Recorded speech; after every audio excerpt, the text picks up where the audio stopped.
I think the most important thing is to constantly think differently or continuously improve.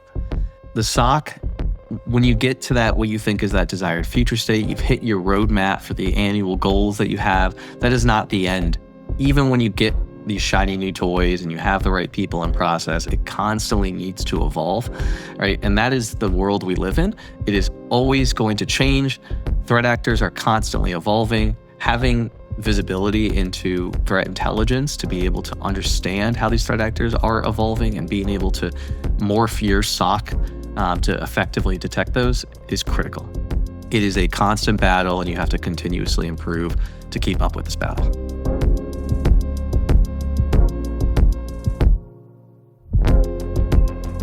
Welcome to Threat Vector, the Palo Alto Networks podcast, where we discuss pressing cybersecurity threats and resilience and uncover insights into the latest industry trends. I'm your host, David Moulton, Director of Thought Leadership for Unit 42.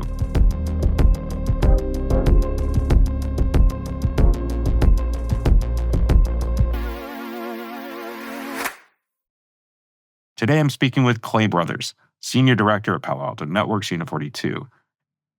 Clay is a seasoned cybersecurity leader with a laundry list of certifications and a background in transforming SOCs to modernized, AI-enabled automation centers.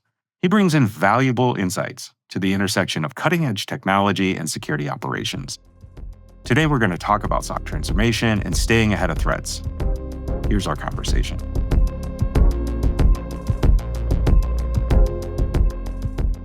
Clay Brothers, welcome to Threat Vector. Thrilled to have you with us today. Thank you. Thrilled to be here. Excited about this. Clay, I saw that you're a proud Virginia Tech alum, and I came across this fun fact. Apparently, the Hokies football team's entrance song is Enter Sandman, and it's so intense it's been recorded on a seismograph. Were you ever a part of those incredibly loud entrances? And if so, what was that experience like? I did not miss one home game when I was a student. In fact, I still enjoy as many Virginia Tech football games as I can. Enter Sandman, that entrance is world class. It will give you goosebumps all over your body. It is the best. I think I've even seen a video where Metallica came out as part of one of those entrances, which is just like mind-blowingly awesome that the band was there, the team was there, all the fireworks. It seems like the stadium itself was physically moving, which is a little maybe frightening, but good architecture can handle a little bit of that. So I'm glad to hear that you were a part of that and cheering, assume as loud as you could, but maybe not necessarily heard by everyone. Oh yeah, Blacksburg is a small college town, but it gets very rowdy and very loud on football Saturdays, or if we're playing Thursday night or Friday night. You can't beat it. Yeah, that's awesome. Well, we're not going to go into our college towns and football, but today we're going to dive into SOC transformation, what it really means, and why it's so important right now, and get some of your insights on staying ahead of a lot of these evolving threats. We've got a lot to talk about. Let's get right into it. Are you a fan of David Epstein's book Range that talks about this idea of having a lot of different things that you try and you put those together before you make a final decision on what you're going to be when you grow up? Yeah, I think it's the right way to go. Yeah. I suspected maybe you were. And have you hit that point where you've decided what you want to be when you grow up? Is this the final Clay Brothers formation, or are you still looking at another transformation? What's next? I don't know if you ever figure it out. Maybe you do, but I would say no right now. I mean, over the past 5 years at Unit 42, I've started focusing heavily in security operations and SOC, which is really where I have a lot of passion right now. When I first joined, I was put into the lead to manage a SOC transformation project with a major oil and gas company. So for 8 months, all day, every day, I was helping the company mature their SOC, whether it was building a SOC charter, incident response plan, to actually designing playbooks for them, helping them select a SIM tool, helping them with automation and what kind of headcount they should look like and structure. And I really dove really deep into SOC on that project. And ever since then, I've grown up to love those types of projects, doing purple teaming and tabletop exercises and attack and breach simulation. And today I lead the SOC assessment service globally here at Unit 42. Can you help me out with something? What does SOC transformation? It's something I see a lot. What does that mean in today's context? And in your opinion, why is it so essential for businesses to prioritize this now? Yeah, so SOC transformation is all about getting from where you are today to where either you want to be or need to be in the future. Generally, what we see is companies have a what we call a traditional SOC model, where they have a legacy SIM tool that's collecting data from disparate parts of the environment, and you have static signature-based or detection-based use cases that are triggering alerts for the SOC that they need to go manually triage, analyze, mitigate, remediate, close. From there, Unit 42 obviously sees a lot in terms of the incidents. We know that threat actors are increasing their scale and sophistication and speed, which Right. is driving a need to think differently, right? Even with AI today, it's so easy to morph an attack to avoid a detection, a static detection. And so these SOCs are forced to think differently and change the way they're structured. No, as you're going through this, you're talking about speed, scale, and sophistication.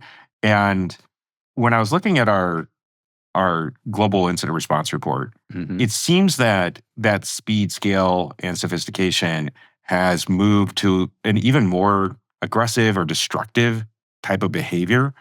And I got to think that that is a big business driver when you're going like it's not just part of your network that's been locked up, but it's your network is locked up, your data is locked up. There is a harassment going on with your customers. There's a harassment going on with your employees. There's a insistence on shutting down not just your business, but part of your overall supply chain. That all to me becomes this motivating moment when you're dealing with a threat actor. How does transformation help with that? Yeah, or is that specifically why businesses need to transform what they're doing in their security and their security operations center? Yeah, it's a huge part of it. So traditionally, the security data from the endpoint is kind of stuck in an EDR tool. The cloud's stuck in whatever cloud tool you're using. Your identity is in your IAM tool, right? And it's in these siloed systems that makes it really difficult for the SOC to be able to effectively detect and respond to those attacks. Um, just as you mentioned, in our incident response report, we're seeing that 84% of incidents are attacking multiple fronts, right? Human, identity, network, cloud, and more. With 70% of those incidents dealing with three or more of those fronts, right? And so that is the key data point that really drives a need for SOC transformation to have visibility into all those different environments and fronts and be able to stitch that data together to be able to tell a story, right? Just because you're bringing in the data that's step one, but you need to be able to have a system stitch the data together to be able to tell, okay, the threat actor started at the human layer, right, whether phishing or whatever front and that may be, Right. move to the endpoint, then to the cloud and exfiltrate our data. And you want that all within one view for the analyst to be able to very quickly understand what occurred and be able to move from there. Clay, earlier you mentioned artificial intelligence, and I feel like this term has just become the norm. It's not the new. It's not the novel. It is. But I want to talk about it because I think it's important, and I'm going to pair that up with automation. AI and automation are often seen as the future for SOCs. How do these technologies enable SOCs to stay ahead of some of the threats that we're seeing and talking about today? Yeah, it's a great question. So I've had the fortune of working really closely with our Palo Alto Networks internal SOC to be able to learn how they do things, which I believe is best in class. And oftentimes when our customers are looking at our SOC, they say, "Wow, this is great! Like this is the future. This is where I want to move towards." So with AI, machine learning, and automation. So let's start with AI, machine learning. I think it's really critical to have a system in place that can bring all the data together stitch it together, normalize it in a very quick fashion. Typically, this takes months of a project just to get the data in and normalize it so that it's comparative against the other data sets. Now this can be done in hours or days, right?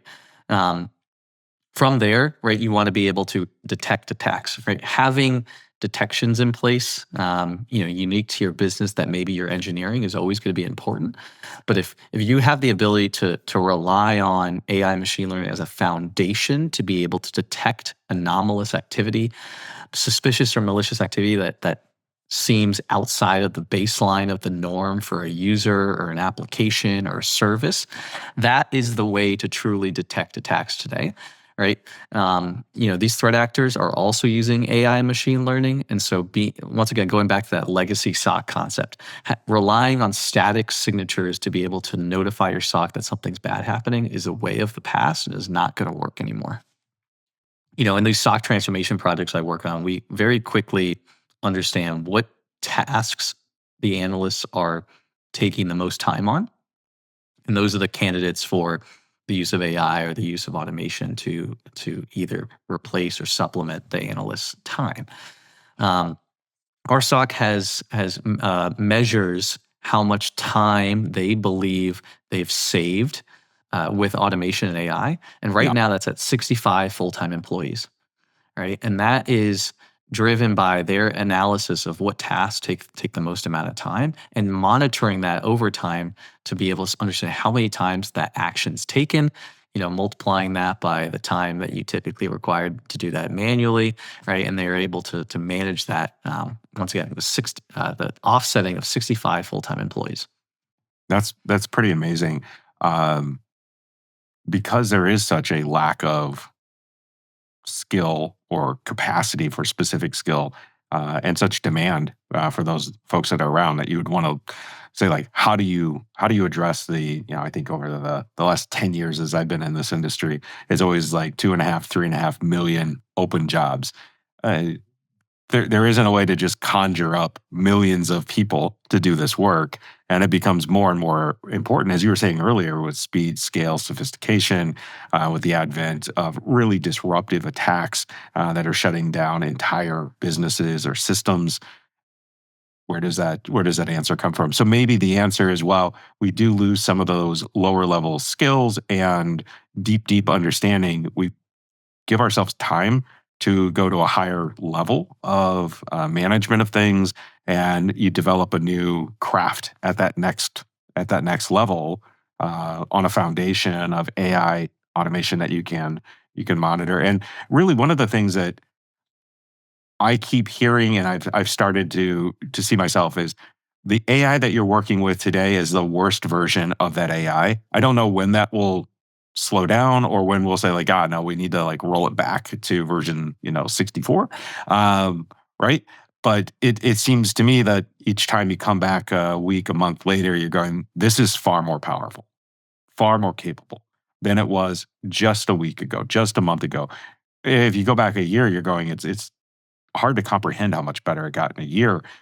And so that foundation, I think, continues to get better for you, which pushes you as the operator, as the SOC analyst, the security provider, further and further into your mission.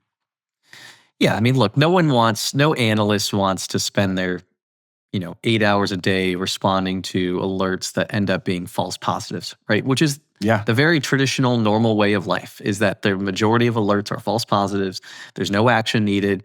It was time taken from the analyst to review it, analyze it, and make that determination, right? That is providing very little value to the organization, right? AI and machine learning, I agree, may not be at its, or definitely is not at its peak, right? But it definitely can take those tasks out of the hands of analysts so that analysts can do more value add, but more fun things, right? Like, there's also SOC analysts, have a short lifetime typically, right? They're in the career for 2 or 3 years and then they move to another job, right? It's a churned job, but I think we're changing the game here where they can focus on quote unquote cooler things about cyber, right? Like threat hunting or continuous improvement and tuning and detection and automation and things like that, where the analysts can be focusing their time there, right? While the autonomous, self-driving socket's doing its thing below them, they can focus on other things, which I think is good for the industry, good for the people, and I do think it's driving better security outcomes as well. When you were talking about that, I went back to conversations with the folks in our SOC, and the tenure that they have is incredible, right? And I think it goes to this idea that your job day to day has very meaningful work because you're looking at 10, maybe 12 overall events that you've got to investigate. It's not hundreds of thousands. And it's very, very likely that when you're running down one of those, 10 events in a given day, that's significant for the business. It actually was a security incident with a meaningful amount of work that you did to protect the company, rather than you closed out page after page of tickets and they were all just nothing, right? Who wants to do that? Let's switch gears a little bit and talk about threat detection and response. What are some of the most significant changes in threat detection and response strategies that modern SOCs must adopt to? Yeah, so it's in the past, it was all about creating manual detections, static signature basic detections that meet a certain criteria. That if that criteria is met or that threshold's met, then it would generate an alert. Today, it's all about cloud native based detection. So our Cortex XIM solution has 100 threat researchers that are behind the solution, that for every single customer, they are constantly tuning and adding new detections that all of our customers can take advantage of because it's on the cloud, right? It's that SaaS-based product. That is going to allow customers to spend less time understanding the development language and creating those queries and those detections, and more time responding to them, right? In every case, in every customer I have, you're always going to have unique business requirements that require you to create those detections, which is why it's really important to have engineers either in your SOC or outside of your SOC that are working really closely to develop those. But you can rely a lot less on those folks to responding to those attacks because you have these native out-of-the-box detections that are constantly being optimized for your business. To me, that is the way forward, is to be able to rely on experts to help supplement your team and actually detecting those needles in a haystack. Talk to me about how Unit 42 integrates threat intelligence into these strategies. Yeah, so Unit 42, has a model called or a tool called Ticker, Threat Intelligence Knowledge Repository. I believe Love that's me a what it good stands for. acronym.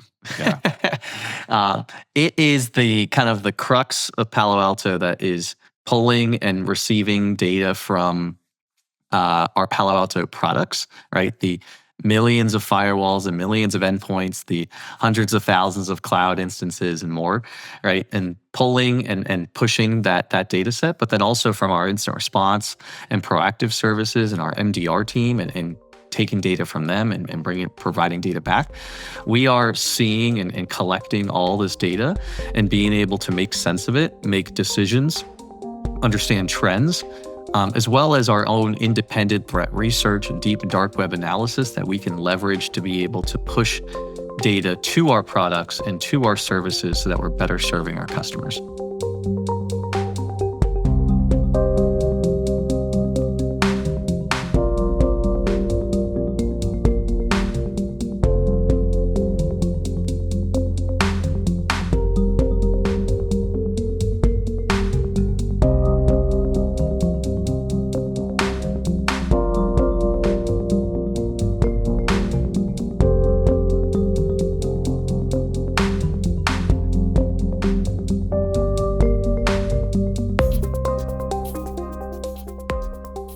Clay, what metrics should SOC leaders be focused on to measure success of these transformations? So this one is near and dear to my heart because, back, I'd say 6+ years ago, it was you go to an industry event and it was you were the best SOC leader if you said, one SOC leader says, "Hey, I've got 150 alerts a day," and the next SOC leader says, "Oh, really? I have 430," and the next one's got, it was almost better if you had more, right? And it's changed now, where you're actually driving for less. But in terms of metrics, it's really hard, right? Because in the SOC world, metrics can be gamified, which is not always a good thing, right? So like the classic mean time to detect, mean time to respond, mean time to close, right?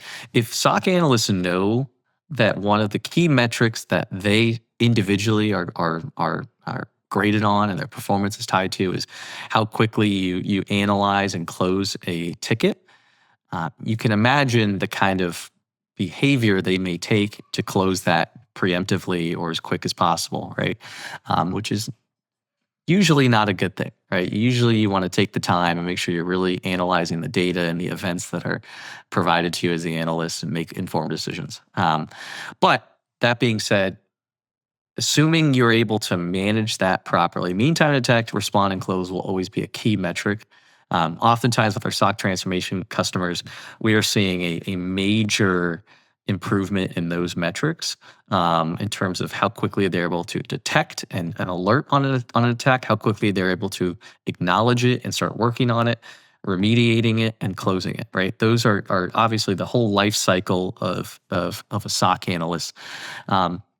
But there's more, right? In terms of automation and how many of tasks or FTE offset you're able to take on, Right. how much time you're able to spend on threat hunting and more value-add activities versus, manually responding or creating new detections, right? Those are typically the key metrics we see. That really drives, your headcount, your structure, your budget.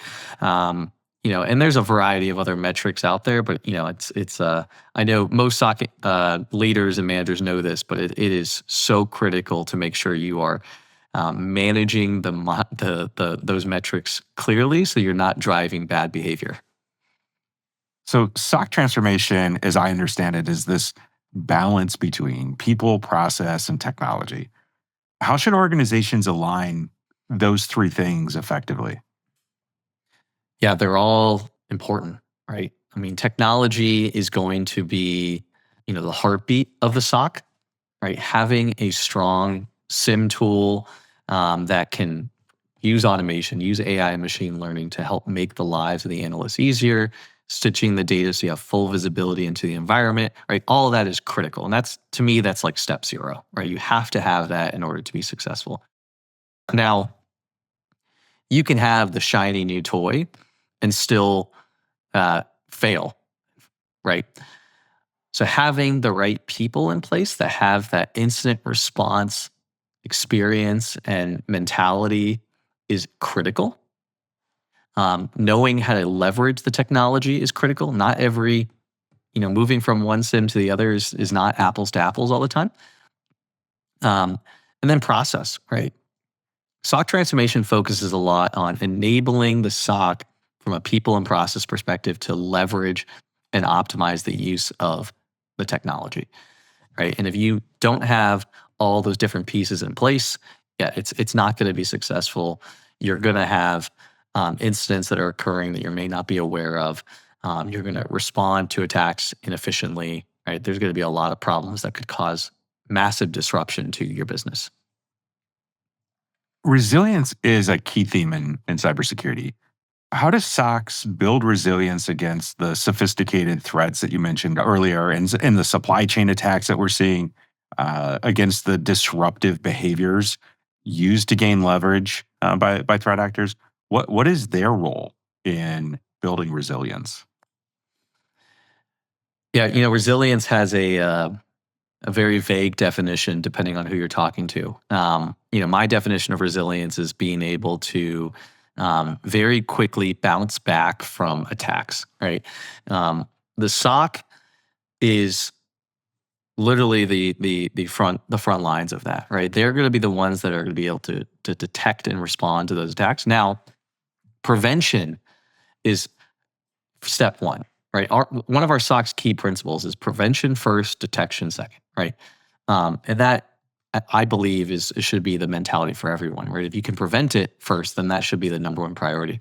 The SOC oftentimes sees prevention as another team's responsibility, but the SOC, based on what they're seeing, they can be the ones that can provide recommendations and guidance and prioritization of what should be prevented, right? They are the ones that can identify, hey, we're constantly seeing these administrators use PS exec to remote into various systems, right? We know that this is a common way in which threat actors are moving laterally.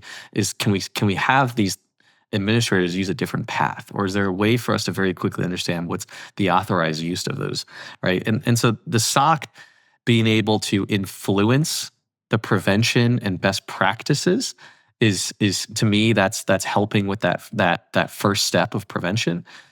Constantly optimizing that detect and respond is that second line, but then three, the SOC, if there is a major incident, SOC resilience and incident response go hand in hand.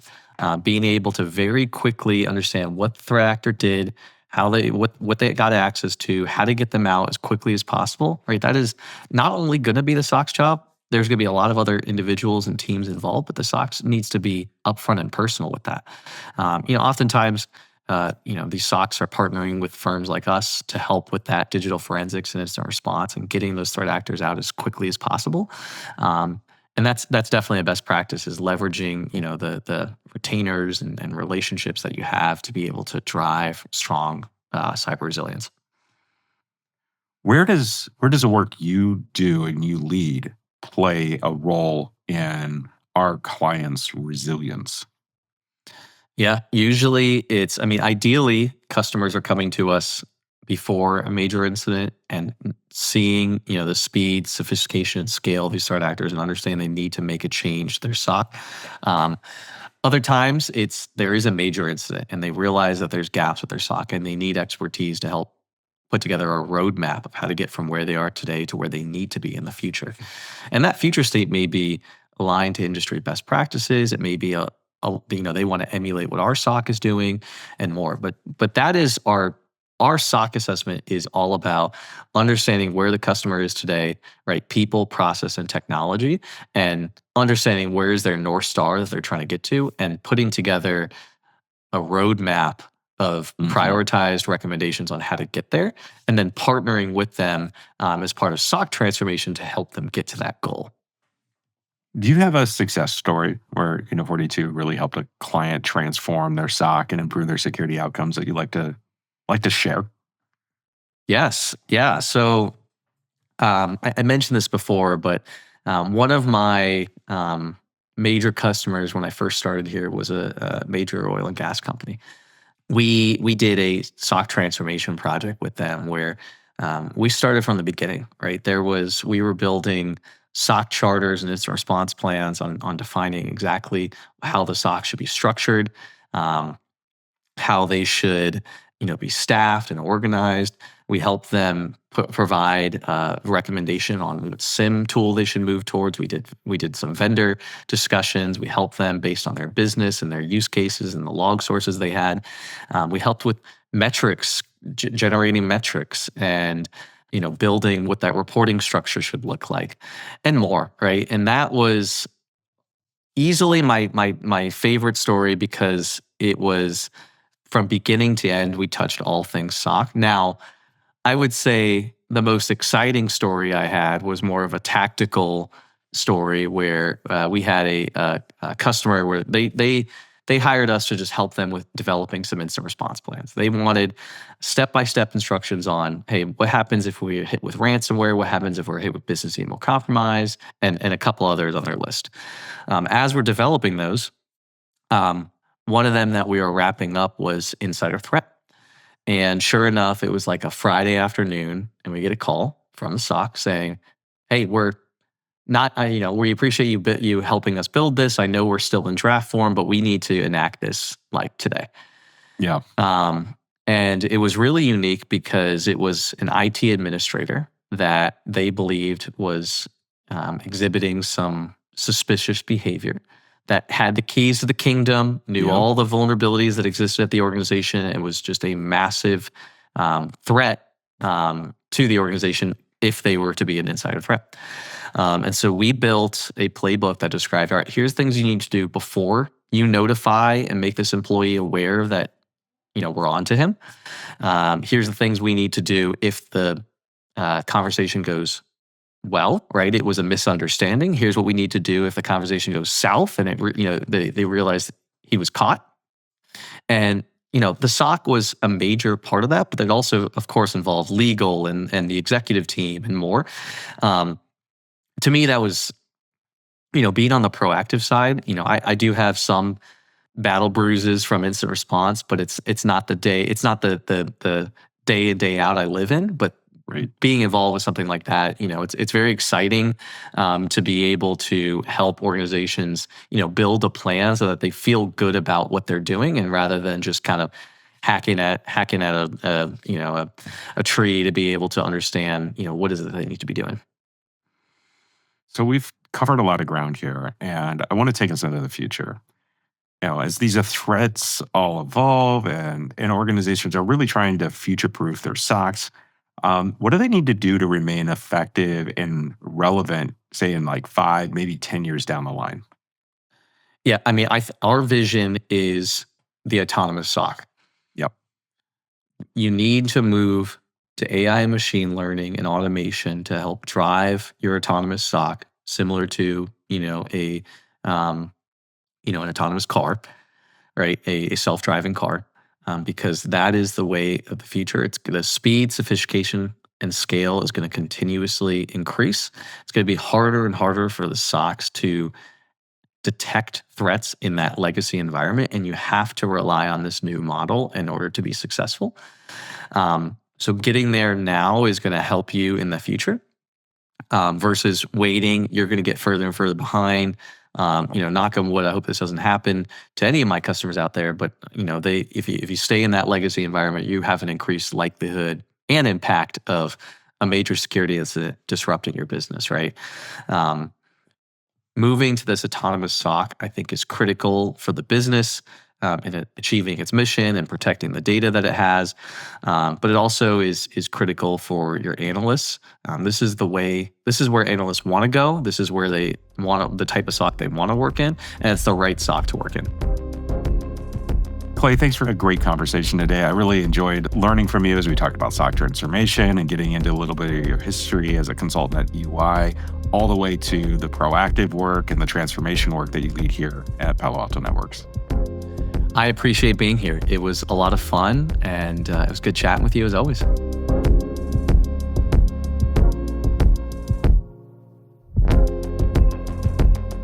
That's it for today. If you like what you heard, please subscribe wherever you listen and leave us a review on Apple Podcasts or Spotify. Those reviews really do help us understand what you want to hear about. If you want to reach out to me directly about the show, email me at threatvector@paloaltonetworks.com. I want to thank our executive producer, Michael Heller, our content and production teams, which include Kenny Miller, Joe Benecourt, and Virginia Tran. Elliot Peltzman edits the show and mixes the audio. We'll be back next week. Until then, stay secure, stay vigilant. Goodbye for now.